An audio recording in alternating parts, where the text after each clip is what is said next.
Hello बच्चों, dream गोल class में आपका स्वागत है।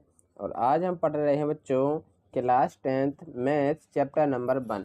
बच्चों चैप्टर का नाम है वास्तविक संख्याएं, जिसकी एक्सरसाइज हम 1.1 को सॉल्व करेंगे। तो बच्चों पहला क्वेश्चन है कि निम्नलिखित संख्याओं को अभाज्य गुणनखंड के रूप में व्यक्त कीजिए। तो बच्चों अभाज्य गुणनखंड संख्याएं होती क्या हैं? देखिए, ऐसी संख्याएं जिनके सिर्फ दो फैक्टर होते हैं, एक तो स्वयं और एक तो वन। तो ऐसी संख्याएं अभाज्य गुणनखंड कहलाती हैं। तो हमें 140 के अभाज्य गुणनखंड बताना है। तो सबसे पहले हम क्या करते हैं, 7 से भाग लगाते हैं। यहाँ पर जैसे ही हमने बच्चों 7 से भाग लगाया तो ये गया हमारा 20 बार। फिर हमने 5 से 20 में भाग लगाया तो गया 4 बार।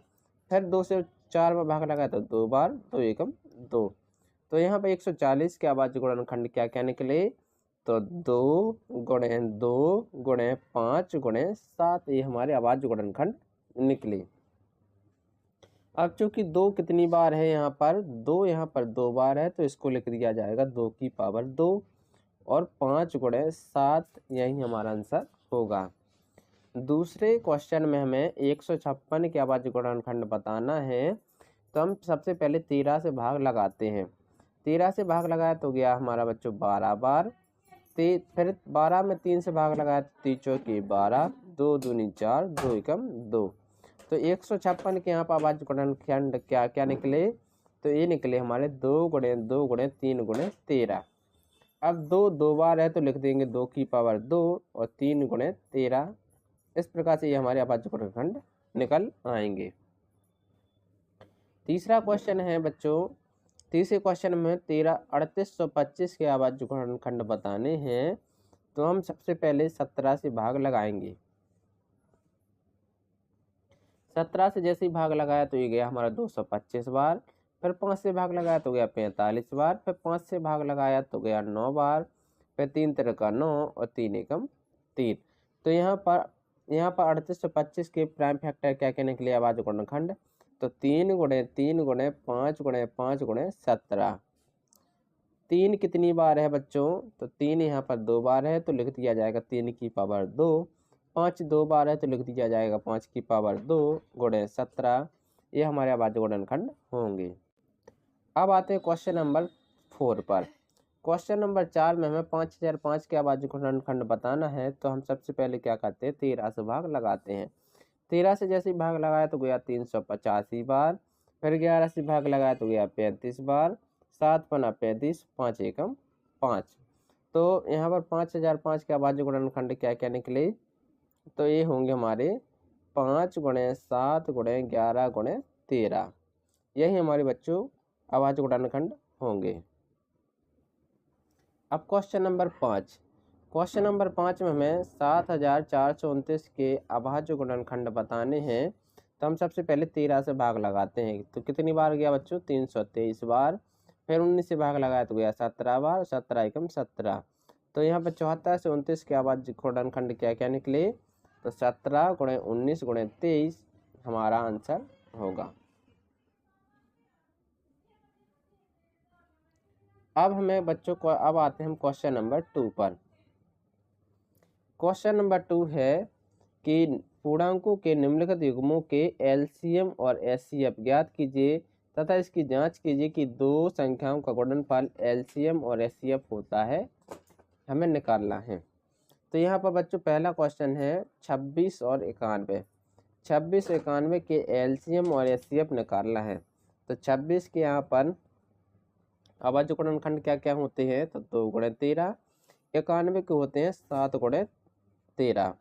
तो यहाँ पर एचसीएफ निकालना है तो कॉमन संख्या ढूंढिए। तो इसमें भी 13 है और इसमें भी 13 है। तो 13 यहाँ पे कॉमन संख्या है, तो ये हमारा हो जाएगा HCF। 13 हमारा HCF हो जाएगा। अब हमें निकालना है एलसीएम। क्या निकालना है बच्चों? एलसीएम। तो जो संख्या कॉमन है, जैसे 13 कॉमन है थी तो एचसीएफ बन गई, तो 13 तो लिखेंगे। साथ में जो संख्या कॉमन नहीं है उसको भी लिखेंगे। जैसे 2 कॉमन नहीं है तो 2 को भी लिखेंगे। 7 कॉमन नहीं है 7 को भी लिखेंगे। फिर इनका गुणा कर देते हैं तो आता है 182। यही हमारा बच्चों LCM होगा। अब हमें जांच करना है क्या दो संख्याओं का गुणनफल LCM और HCF के बराबर होता है। तो हम दो संख्या गुणनफल करते हैं, जैसे 26 91 का गुणा किया तो आता है 2366। फिर हमने LCM मल्टीप्लाई HCF किया तो 13 गुणा 182 किया तो भी आया बच्चों 2366। यानी दोनों ही हमारे पक्ष बराबर हैं। LCM लेफ्ट हैंड साइड बराबर राइट हैंड साइड, तो यानी कि जो हमारे LCM और HCF निकले हैं वो एकदम सही है। दूसरा क्वेश्चन है बच्चों 510 और 92। इन दोनों के हमें बच्चों LCM HCF निकालना है। तो 510 के अभाज्य गुणनखंड होंगे 2 गुणे 3 गुणे 5 गुणे 17 और 92 के अभाज्य गुणनखंड होंगे 2 गुणे 2 गुणे 23।